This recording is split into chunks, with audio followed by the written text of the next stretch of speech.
Channel को subscribe करें और बेल आइकन को प्रेस करें वीडियो सबसे पहले देखने के लिए। हो सकता है आप लोग 65-70 के भी ना हुए हों, और इसीलिए मैं ये मान के चलता हूं कि आप सब मेरे सब साथी हैं, हम साथी हैं। आप लोगों की आयु 60 वर्ष हुई से पहले आप निश्चित रूप से एक परिवार का पालन पोषण जब कर रहे थे तो आपके ऊपर जिम्मेवारियां थी, आप निभा रहे थे। जैसे ही आप 60 वर्ष के हुए हैं तो निश्चित रूप से मन में कुछ तकलीफों का एहसास भी होना शुरू हो जाता है। आपका अपना परिवार है, बेटे बेटियां, बहुएं हैं, दामाद हैं, भाई बहन हैं, वो एक परिवार है। लेकिन जब मैं आप सबको देखता हूं तो मुझे भी आभास होता है कि मैं भी एक परिवार रखता हूं, लेकिन मैंने अपने उस छोटे दायरे में कभी परिवार को नहीं माना। मैंने माना है कि पूरे हरियाणा की जनता 2,87,00,000 लोग, लगभग 72 लाख परिवार, ये सब मेरा परिवार है। और इस नाते से आप मेरे परिवार के साथी हैं, मेरे भाई बहन हैं। अब आपकी तकलीफ जब बढ़ती है तो उस तकलीफ को मैं भी महसूस करता हूं कि किस प्रकार की तकलीफें 60 वर्ष की आयु के बाद हो जाती हैं। इन तकलीफों को दूर करने के लिए हमने एक प्रोग्राम तो बहुत शुरू किए हैं, परिवार के नाते भी, व्यक्ति के नाते भी। साथ ही एक बात जो हमको सबको स्मरण है कि कुछ वर्ष पहले हरियाणा के अंदर ऐसे परिवारों के लिए, ऐसे व्यक्तियों के लिए जिनकी आयु 60 वर्ष से ऊपर हो जाती है, उनको एक सम्मान निधि के नाते भी योजना शुरू की थी। और वो योजना शायद 100 रुपए के आसपास से शुरू हुई थी। समय बढ़ते बढ़ते उसमें बढ़ोतरी हुई और मुझे ध्यान है कि जब 2014 में हम लोगों ने सरकार संभाली तो उस समय ये पेंशन 1,000 रुपये मासिक थी। हमें लगा कि इसमें बहुत कमी है, इसको बढ़ाना चाहिए। लगातार हर वर्ष 200 रुपये, 250 रुपये, 200 रुपये, इस नाते से बढ़ाते बढ़ाते, और अभी 1 अप्रैल अगला जो 2023 का महीना शुरू होने वाला है, उस समय ये हमारी जो पेंशन है, जो सम्मान निधि है, ये 2,750 रुपये हो जाएगी। कहां 1,000 रुपया, कहां 2,750 रुपया। अब इस नाते से हम अपने प्रदेश के लगभग 18.5 लाख बुजुर्गों को ये हर महीने राशि पहुंचाते हैं। 460 करोड़ रुपए से ऊपर ये राशि हर महीने पहुंचती है। जब ये क्रम चलता हुआ हमने वर्षों तक देखा, एक बात और ध्यान में आई कि ऐसे सब बुजुर्गों को अपनी जब 60 वर्ष होने के बाद नई पेंशन बनानी पड़ती है तो उनको दफ्तरों के चक्कर काटने पड़ते हैं, दरखास्त लेकर के अपनी दस्तावेजों की फाइल बनानी पड़ती है, और फिर धक्के खा खा करके भी उनकी महीनों वर्षों तक पेंशन ही नहीं बनती है। कभी उनका सिफारिशी कोई नहीं मिलता उनको। बहुत से लोग बीच में एजेंट खड़े हो जाते हैं। उस नाते से एक तकलीफें, एक धक्के जो खाने पड़ते थे, ये एहसास जब हमको हुआ तो हमें लगा कि ये बहुत ही एक अन्यायपूर्ण एक व्यवस्था है, इसको बदलना चाहिए। हमने इसमें बदल करके जब परिवार पहचान पत्र बनाया और हर परिवार का डाटा ये हमारे पास आ गया, तो उस परिवार के डाटा के अंतर्गत हमको पता लगा कि कितने ऐसे व्यक्ति हैं जो कब 60 वर्ष के होने वाले हैं, आयु के हिसाब से उसकी जानकारी हमें तुरंत मिलने लग गई। अब 2 ही कंडीशन है किसी भी बुजुर्ग की वो पेंशन शुरू हो, या तो व्यक्ति 60 वर्ष का हो गया है, और या फिर जो 60 वर्ष का हुआ है वो दोनों पति पत्नी की आय ये 2 लाख रुपए से कम होनी चाहिए। जब ये 2 लाख रुपए की बात आई तभी भी ध्यान में आया कि यार 2 लाख रुपए कम नहीं है, हमें लगा 2 लाख रुपया ये कम है। तो इस अगले महीने से हमने इस आय को भी बढ़ा करके 2 से 3 लाख रुपया कर दिया है, और इस 3 लाख के करने के बाद बहुत से लोग इसमें नए और जुड़ गए हैं। तब ये भी व्यवस्था बनाई कि जिस महीने में 60 वर्ष का व्यक्ति हो जाए उसको तुरंत अगले महीने से अपने आप पेंशन शुरू हो जाए। मात्र एक कागज पर आपको साइन करना होगा। कोई भी सरकारी कर्मचारी आपके यहां आपकी सहमति लेगा, क्योंकि सहमति लेनी भी आवश्यक है। बहुत लोगों ने ऐसे भी जो हमको मिले हैं जिन्होंने कहा था शुरू में जब व्यवस्था शुरू हुई कि हमको तो पेंशन की जरूरत नहीं है, इसलिए हम कहेंगे तो ही तो पेंशन देनी होगी। इस नाते से हमको ये भी लगा कि ऐसे बहुत से लोग हैं जो शायद ऐसे अवस्था के बाद भी उनको लगता है कि इस पेंशन का सरकार के ऊपर बोझ न डाला जाए, तो अपनी असहमति भी प्रकट करते हैं। उसी में से व्यवस्था निकली कि एक बार 60 वर्ष का होते ही एक सहमति पत्र पर हस्ताक्षर जरूर लेने चाहिए। तो हमने लेने शुरू किए हैं। 1 ही महीने के अंदर अंदर वो सहमति पत्र के साइन भी हम कराते हैं, और उसके बाद उन लोगों से जो सहमति पत्र देते हैं अपने आप ही, और ये जो पेंशन है ये जाना शुरू हो जाता है। हमने लगभग 6 महीने पहले इस व्यवस्था को शुरू किया था और इन 6 महीनों में 16,500 लोगों को और ऑटोमेटिकली अपने आप पेंशन मिली। तो ऐसे जो 16,500 लोग हैं, आज मैं उन सब 16,500 लोगों से उनके साथ टेलीफोन का संपर्क करके और ये बातचीत कर रहा हूं। निश्चित रूप से आपके मैं अनुभव भी बाद में सुनना चाहूंगा कि इस ऑटोमेटिक पेंशन बनने में कहीं आपको कोई कठिनाई तो नहीं आई है। मेरा पूरा विश्वास है कि ये कठिनाई नहीं आई होगी। अगर कोई आई भी होगी तो इसको हम तुरंत जो है दुरुस्त भी करेंगे, ठीक भी करेंगे। अब ये तो ऑटोमेटिक पेंशन बनने की बात है, लेकिन हम लोगों ने इस पेंशन को जो पहले से बनी हुई है उसमें भी लगभग 18.5 लाख परिवार जो मैंने बताए हैं उनको हम ये पेंशन दे रहे हैं। और इस पेंशन के माध्यम से मुझे ये भी ध्यान है कि आखिर तो हम परिवार वाले लोग हैं, हमारे बेटे बेटियां पोते पोतियां, हमारे सब परिवार के लोग, कभी कभी उनको सहयोग करना पड़ता है, उनको मान सम्मान करना पड़ता है, उनको कोई कहीं ना कहीं दान दक्षिणा देने की भी हमारी मन की इच्छा होती है, तब भी हम देते हैं। तो एक सुविधा ये हरियाणा के लोगों को जो मिल रही है, लगभग 27,500 रुपए की जो अब योजना अप्रैल से बनी है, ये भी एक दावे के साथ मैं कह सकता हूं कि इतनी राशि केवल हरियाणा प्रदेश ही है जो ये 27,500 रुपया और ये दे रहा है, और किसी प्रदेश में इस प्रकार की व्यवस्था ये ऐसी नहीं है। तो मित्रों, भाइयों बहनों, मैं तो आपको आज यही कहूंगा कि हम लोग जो ये एक लाभ सरकार से ले रहे हैं, तो इस लाभ के बदले में हम लोगों को, क्योंकि हमारी आयु भी 60 वर्ष ही हुई है, तो 60 वर्ष होने के बाद आखिर व्यक्ति का शरीर स्वस्थ रहता है, काम करने योग्य रहता है, तो हमें अपने इस आयु के पड़ाव में आकर के अपने काम के साथ साथ सामाजिक कामों में भी जाना चाहिए।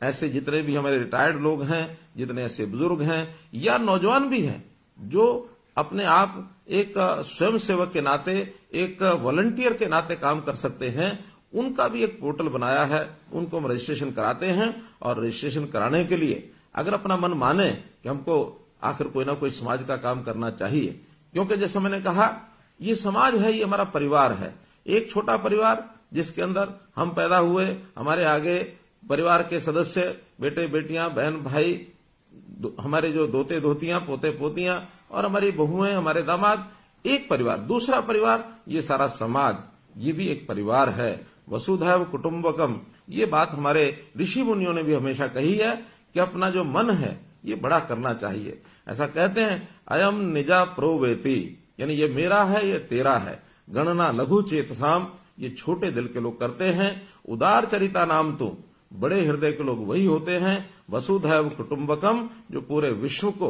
पूरे संसार को अपना परिवार मानते हैं।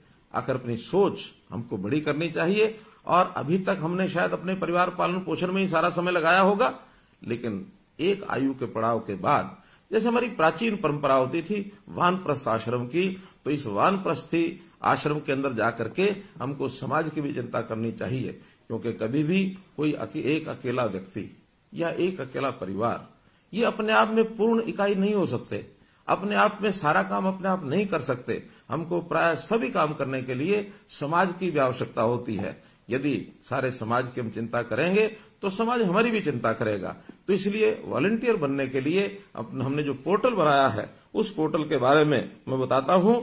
उसका नाम है samarpan.gov.in, अंग्रेजी का ये शब्द है। आपको अगर न ध्यान में आए तो आप निश्चित रूप से आपके गांव में जो भी कोई कंप्यूटर के नाते से जो कोई वहां साझा सेवा केंद्र है, अथवा जिसको सीएससी कहते हैं या अटल सेवा केंद्र कहते हैं, या कोई भी कंप्यूटर जानने वाला व्यक्ति, उसको हम बता सकते हैं कि मैं भी अपना नाम वॉलंटियर इस नाते से उसमें जुड़वाना चाहता हूं। तो इस नाते से हम और वॉलंटियर बन सकते हैं। हमने इस प्रकार की सेवाएं बहुत, जो खास करके बुजुर्गों के लिए तो शुरू की हैं, समाज के हर वर्ग के लिए हम परिवार पहचान पत्र के माध्यम से उनकी योग्यता के, उनकी क्षमता के हिसाब से, उनकी स्थिति के हिसाब से, खास करके आर्थिक स्थिति के हिसाब से बहुत सी योजनाएं हमने शुरू की हैं। हमने इस परिवार पहचान पत्र के अंदर जितने भी नागरिक हैं, अर्थात 2,87,00,000, इनको 6 भागों में बांटा है। 0 से 6 वर्ष तक जब बच्चे होते हैं, बहुत छोटे बच्चे, आखिर उनकी भी संभाल करनी होती है। हमने महिला एवं बाल कल्याण विभाग के नाते से उनको ये जिम्मा सौंपा है। हमारी आंगनवाड़ी वर्कर्स, हमारी आशा वर्कर्स, हमारे जो क्रच हैं, हमारे जो स्कूल हैं, जहां जहां ये बच्चे पढ़ सकते हैं, और जो हमारा इनके स्वास्थ्य को ठीक रखने के लिए या इनको कोई आगे बीमारी न लगे उसके लिए टीकाकरण करने के लिए ये विभाग उनका काम करता है। ऐसे ही 6 वर्ष से लेकर के और 16-18 वर्ष तक ये जो एक हमारे बालक परिवारों के, इनको स्कूल शिक्षा का जो विभाग है वो इनकी चिंता करता है कि ये सब बालक पढ़ने के लिए जाएं। कोई बच्चा ऐसा तो नहीं है जो किसी स्कूल में पढ़ नहीं रहा है, घर में ही रहता है, या उसको कोई स्वभाव के नाते से कोई कहीं गलत आदत तो नहीं लग गई है। तो हर बच्चे की संभाल करना ये इस विभाग के जिम्मे रहेगा। 18 से लेकर के 25 वर्ष तक हमारा जो उच्चतर शिक्षा विभाग है, जो उच्चतर शिक्षा में चाहे हमारी यूनिवर्सिटीज हैं, चाहे हमारे कॉलेजेस हैं, ये जो विभाग इन 18 से 25 वर्ष वालों की चिंता करेगा। या तो पढ़ाई करेंगे या फिर अपने हुनर को विकसित करने के लिए स्किलिंग डेवलपमेंट के नाते से ये उनकी चिंता करेंगे। कुछ लोग जो रोजगार करना चाहते हैं उनको रोजगार दिलाने की व्यवस्था करेंगे। तो ऐसे सब युवा, ये युवा अवस्था ऐसी होती है, इस समय संभालना बहुत जरूरी होता है, दिशा देना बहुत जरूरी होता है। तो हमारे युवक एक ठीक दिशा में काम करें, इनके लिए वो काम हम देते हैं उनको। इसी प्रकार 25 वर्ष से लेकर के 40 वर्ष तक ये ऐसे युवा होते हैं जो स्पोर्ट्स में काम करते हैं, जो कहीं ना कहीं नौकरी की तलाश करते हैं। तो इस नाते से इनके युवकों की गतिविधियों में ये भाग लें और हर किसी को अपने परिवार पालन के अंदर सहयोग करने के नाते रोजगार प्राप्त हो, ये काम हम उसके लिए भी करते हैं। ये भी हमारा जो यूथ अफेयर्स जो डिपार्टमेंट है, ये जो और स्पोर्ट्स डिपार्टमेंट है, वो लोग इनका पूरा ध्यान रखेंगे। इसी प्रकार 40 से 60 वर्ष तक का रेवेन्यू डिपार्टमेंट हमारा है, क्योंकि ये प्राय सब लोग अपने काम में लग जाते हैं। कोई छोटा काम करे, बड़ा काम करे, नौकरी करे, दुकान करे, उद्योग करे, इन सब के जिम्मे अपने परिवार का पालन पोषण होता है। इनको किसी प्रकार की कठिनाई न आए, ये भी काम उनके जिम्मे लगाया जाता है। तो सब लोग इस नाते से और व्यस्त रहें, सबको एक प्रकार से परिवार पालन के अंदर पूरा अवसर मिले। तो इस प्रकार 60 साल तक और 60 साल से ऊपर की आयु के वर्ग के लोग, जिसमें हम शामिल हुए हैं, ऐसे सब लोगों के लिए जो हमारा सेवा विभाग है, सेवा विभाग के जिम्मे ये लगाया है कि 60 वर्ष से लेकर और जितने वर्ष तक की आयु प्रभु ने हमको दी है, उस वर्ष तक सबकी संभाल ये सब करें। विशेष तौर पर इन सब वर्गों के लिए स्वास्थ्य का विषय ऐसा है जो हर किसी के ऊपर लागू होता है कि स्वास्थ्य ठीक रहे, व्यक्ति स्वस्थ रहे, तंदुरुस्त रहे, और अगर कहीं अस्वस्थ होता है, बीमार होता है, तो उसका इलाज ठीक हो जाए। इलाज ठीक करने के नाते हमारे देश के प्रधानमंत्री विशेष तौर पर बहुत चिंतित है। गरीब परिवारों के लिए उनकी चिंता है कि कहीं ऐसा ना हो कोई गरीब परिवार किसी के इलाज कराने में इतना खर्च कर बैठे कि परिवार जो है वो कहीं उसकी कमर न टूट जाए, क्योंकि गरीब परिवारों को लाखों रुपए का इलाज का खर्च देना ये संभव नहीं है। इस नाते से उन्होंने हर गरीब परिवार के लिए 5 लाख रुपए तक का ये जो स्वास्थ्य बीमा है ये लागू कराया है आयुष्मान भारत के नाते।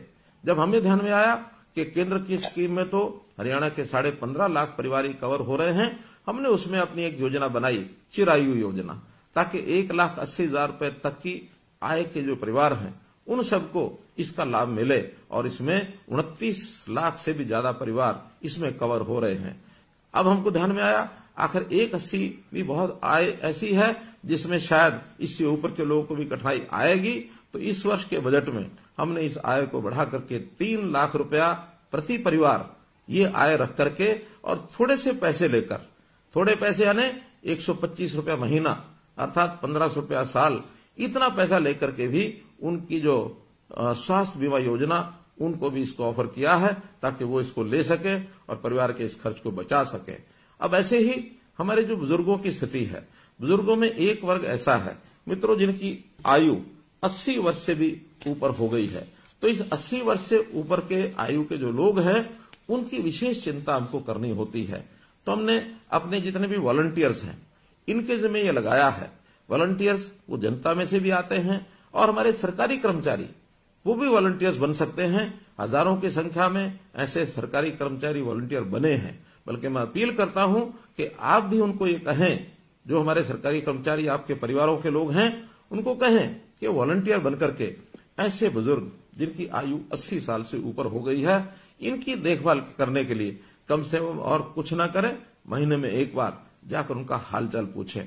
कोई अस्वस्थ है, कहीं किसी की परिवार के अंदर स्थिति ऐसी तो नहीं है कि परिवार में कोई देखभाल नहीं करता है, कोई अकेला तो नहीं रहता है, उसके कुशल क्षेम, उसकी बीमारी, उसका खान पान, उसको आवश्यकताएं जितनी होती हैं उसकी पूरी हो रही हैं कि नहीं हो रही हैं। क्योंकि ये भी लगभग 2.25 लाख परिवार ऐसे हैं, लोग ऐसे हैं जो 80 वर्ष से ऊपर हैं। तो इन 2.25 लाख लोगों की भी चिंता हमको करनी चाहिए। ये हमारे बुजुर्ग हैं और बुजुर्ग हमारे माता पिता के बराबर होते हैं, तो हम अपने माता पिता के बराबर बुजुर्ग 80 साल, 90 साल, 100 साल से भी ऊपर की आयु के लोग लगभग 3,500 लोग आज ऐसे हैं जिनकी आयु 100 वर्ष से भी ऊपर है। तो एक बहुत बड़ा ऐसा वर्ग है जिन्होंने सारा जीवन, चाहे अपने परिवार को पालते हुए भी जो सेवा की है समाज की, एक बहुत बड़ी सेवा है। तो हम आज उन बुजुर्गों को जरूर देखभाल करें। सरकार ने एक योजना बनाई है, ऐसे बुजुर्ग जो अकेले रहते हैं, क्योंकि ये भी एक बड़ी संख्या है जो आज ध्यान में आता है कि 80 साल से ऊपर की उम्र है और अकेले रहते हैं। ये संख्या भी कम नहीं है, ये संख्या लगभग जो मेरी जानकारी है, ये लगभग 28,000 लोग ऐसे हैं जो अकेले रहते हैं और जिनकी आय वो लगभग 1,80,000 रुपए तक है। तो इनकी भी चिंता हमको सबको करनी है। तो ऐसे परिवारों को जो अकेले अकेले हैं, उनका बहुत मुश्किल है उनको अपने जीवन यापन करना, उनको परिवार की सहायता नहीं मिल रही है, या कई बार पारिवारिक छोटे मोटे विवाद होते हैं, उसके कारण से माता पिता को कई बार बच्चे भी दूर कर देते हैं, जो एक बहुत अच्छी बात नहीं है। बहुत इसको हमको संभालने की आवश्यकता है कि जिस परिवार को पाला पोसा बुजुर्ग ने, वो बच्चे उन परिवारों बुजुर्गों की जरूर उसकी देखभाल रखें, उनकी चिंता करें। आखिर उन्होंने आज तक हमको पाला है, आज जरूरत उनकी आवश्यकता है उनको सहायता करने की, तो हम सहायता करेंगे।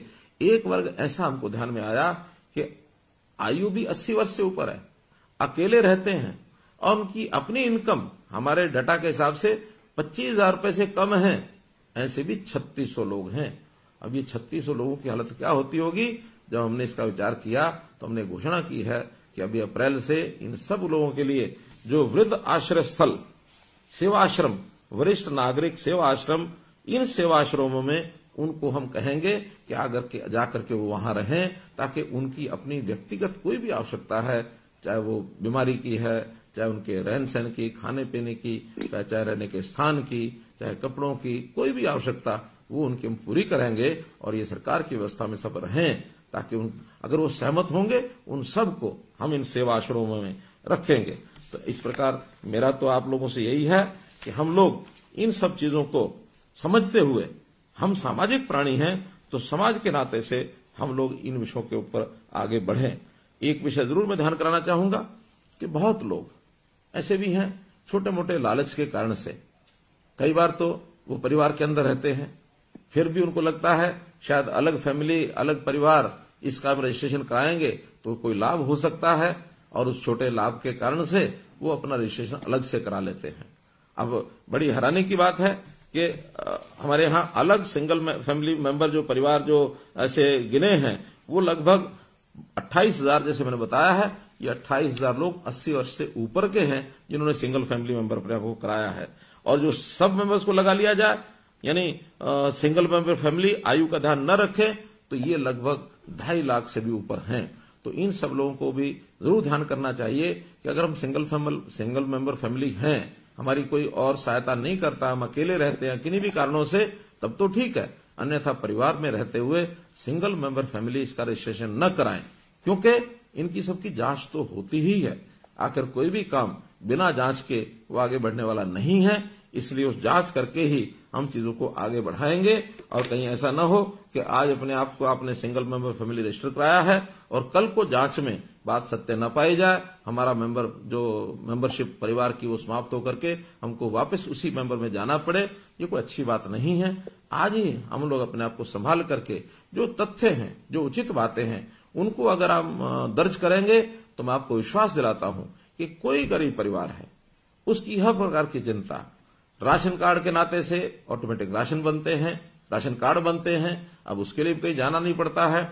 इसी प्रकार अगर किसी परिवार की सिर पर छत नहीं है, प्रधानमंत्री आवास योजना के अंतर्गत उनको मकान मिलता है। कोई व्यक्ति बीमार होता है तो उसको आयुष्मान के नाते या चिरायु योजना के नाते 5 लाख रुपए तक उसकी बीमा की भी चिंता हम करते हैं। उनके बच्चों की पढ़ाई की भी हम चिंता करते हैं। और तो और कोई व्यक्ति आगे चल करके भी बीमार न हो, उनकी स्वास्थ्य की जांच करने के लिए भी हमने एक योजना बनाई है, निरोगी योजना।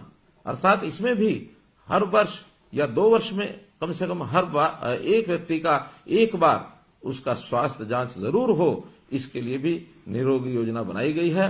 हमारे जितने भी CHCs हैं, PHCs हैं, हॉस्पिटल्स हैं, और अब तो हम इस काम में प्राइवेट जो अस्पताल हैं उनकी व्यवस्था भी कर रहे हैं। ESI अस्पताल, उनकी व्यवस्था को भी इसमें जोड़ा गया है, ताकि हर व्यक्ति का 25 तरह के जो टेस्ट हैं 2 साल में एक बार उसका जरूर हो जाए।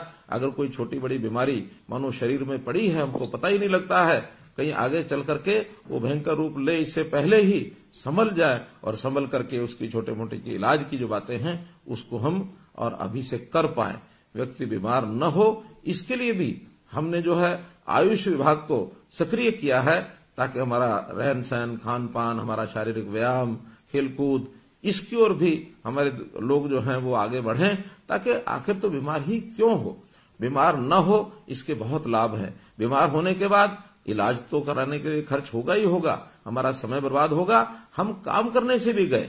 मानो अगर 1 महीना इलाज के लिए हमको लगाना पड़ता है तो 1 महीना आखिर काम का जो नुकसान है, हमारा अपना भी नुकसान है, परिवार का भी है, देश का भी है।